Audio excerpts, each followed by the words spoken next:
Rooftops and Alleys is a game that I've been waiting for, not just casually anticipating, but genuinely excited about. As someone who grew up playing extreme sports games like Tony Hawk's Pro Skater and Skate, and someone who has definitely been spending hours chasing parkour games like Mirror's Edge and Dying Light, I've always been on the lookout for that title that just captures that raw, skill-based movement experience. Rooftops and Alleys does just that, and now it's released on consoles, I can confidently say it's everything that I'd hoped for, and maybe even more. And just to mention, I had a chance to actually interview the developer behind the game, so if you're interested in hearing more about his inspirations or his design philosophy and the development process, I highly encourage you to check it out. It adds a lot of context to what makes the game feel so personal and meticulously crafted. But to get back on track, it is important to note that Rooftops and Alleys is not a casual pick-up-and-play game. It's most definitely not for the faint of heart. There's a real learning curve, and you'll need to invest real time and persistence to start feeling competent in the game. Your first hour or two might be filled with missed landings, awkward wall runs, and the brutal ragdoll falls,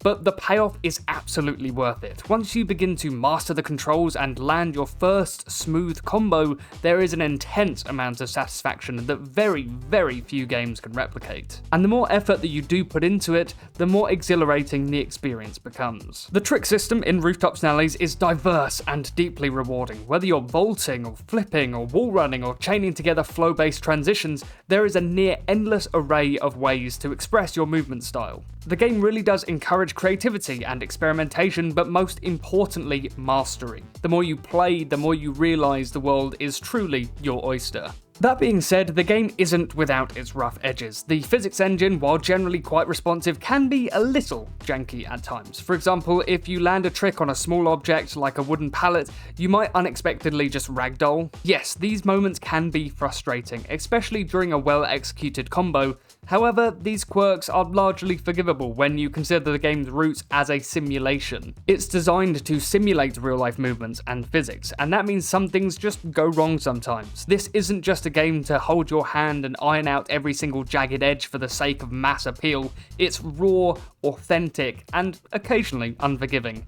It's just all part of the charm. Crucially though, and this is the most important part of a game that is trying to simulate parkour, the controls are responsive. When you pull off a trick, it feels like you did it, not the game. It's nothing like Marvel's Spider-Man, where tricks are kind of just there for the aesthetic and you're not really that much in danger. But in Rooftops and Alleys, that responsiveness creates a tight feedback loop that keeps you coming back for more. Mistakes are simply just learning curves, opportunities, and not just cheap deaths. And trust me, when you finally land that perfect combo, vaulting across multiple rooftops and wall running and backflipping and dismounting, it feels like a massive achievement, because you actually earned it through skill and practice, not just because the game wants you to feel cool. Believe me, if you're a fan of Tony Hawk's Pro Skater, Skate, or other games with fluid movement mechanics like Mirror's Edge and Dying Light, and even Titanfall to extent, this game will speak to you. Personally, as a lifelong Tony Hawk's fan, I am constantly chasing high score combos and mastering trick lines. Rooftops and Alleys feels like a spiritual cousin, if you will. It combines the freedom and creativity of skating games with the verticality and flow of parkour-based action titles. And of course, what would a parkour game be without its maps? So let's have a little talk about those. On the surface, they don't seem too massive, right? But once you start playing, you realise how well designed they actually are. These aren't vast, empty spaces, they are dense, handcrafted playgrounds optimised for movement. Every single grapple, ledge, rooftop, and alley, to pardon the pun, has been placed with intention. Once you spend time in a map, you start to recognise ideal places to parkour, memorise routes, and discover shortcuts. It creates that satisfying sense of familiarity and mastery, rather than, just being overwhelmed by its size. You are most definitely encouraged to learn every single inch of an environment, because you never know, there might be that perfect place just hiding around the corner for you to finish off that combo.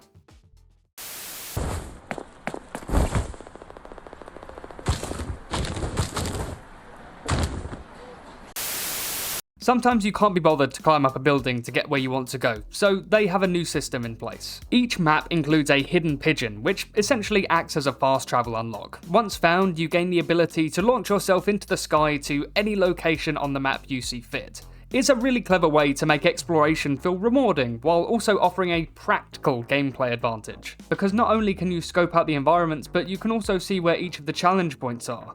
It speaks to the game's quirky personality and attention to detail that you don't see very often when it comes to games like this. And speaking of the challenge system, which is essentially divided into two categories, you've got time trials and points trials. These are exactly how they sound. Time trials test your ability to move effectively from A to B, while points trials challenge you to pull off the highest scoring combos within a set time frame, while the area surrounding you is getting smaller and smaller. Neither of these challenges are mandatory, but they do provide structure and incentives.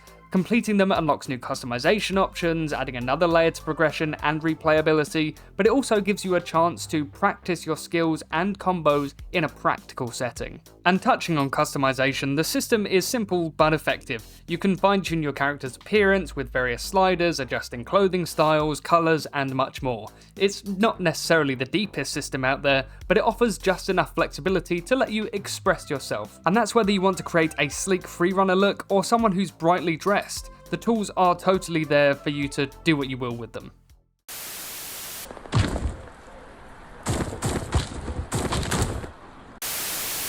I would be a total fool if I didn't mention the art style, which deserves a special mention. On a technical level, the graphics are relatively simple. There's no ray tracing, high-end lighting, or ultra-detailed textures, but the aesthetic works beautifully. The visuals are stylized, clean, and functional. Most importantly, they complement the movement system. The environments are readable with clear contrast and smooth geometry that really does enhance the gameplay. That being paired with the game's original music, which was created by the developer himself, creates an overall vibe that is just relaxed, creative, and immersive. It is honestly really hard to overstate how impressive it is that Rooftops and Alleys was made by a single person. The level of polish, depth, and creativity on display would be commendable for a full indie team, let alone just one person. From the physics engine to the map design, from the movement systems to the soundtrack, everything has been crafted with care and love for the genre. It's a passion project in its truest sense, and that passion shines through every single aspect of the game. Now, of course, as I've mentioned, the game isn't perfect, and not many games are these days. The physics can sometimes feel a little inconsistent, but most of the time I'm boiling that down to my lack of skill. And there are, occasional bugs or visual hiccups, but these are minor issues in the grand scheme of things. What matters is the feel of the game, and Rooftops and Alleys absolutely nails it. It understands the joy of movement, the thrill of mastering a combo, and of course the satisfaction of pulling off a massive string of moves that you couldn't land just a few moments earlier. I can't forget about multiplayer as well. There are multiple different modes that are exclusive to multiplayer, such as tag or capture the flag or trip battles, or just simply free roaming. There are multiple options for you to play with your friend if you just want to casually free roam the map, or if you want to try some actual competitive based game modes. It's just little things like this, taking real life sports and then implementing them into a game and making the experience fun and engaging. It is highly commendable that there is genuinely so much to offer in this game, and it's only about £20, so you're definitely getting what you're paying for. And personally, knowing the passion and the vision of the developer, I have no doubt this game is only going to get better in regards to its multiplayer.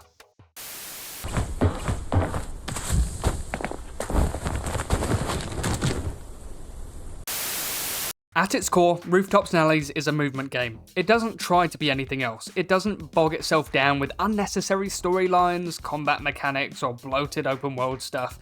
It knows what it is, and it executes that vision with clarity and confidence. For players who appreciate pure, skill-based gameplay that takes time to learn, it's really a breath of fresh air. And in a gaming landscape often dominated by formulaic design and trend chasing, Rooftops and Alleys is a real rare gem. It takes risks, it asks more of its players, and in return, it offers a deeply satisfying, highly replayable experience that feels like nothing else on the market today.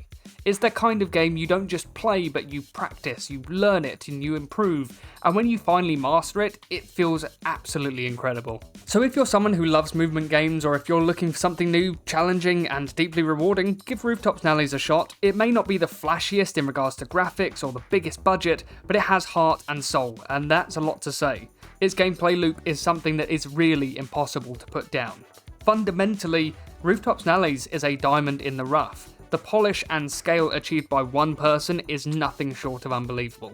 In a world of copy and paste experiences, this game really does dare to be different. And that's exactly why it deserves the attention that it's getting, but also your attention as well.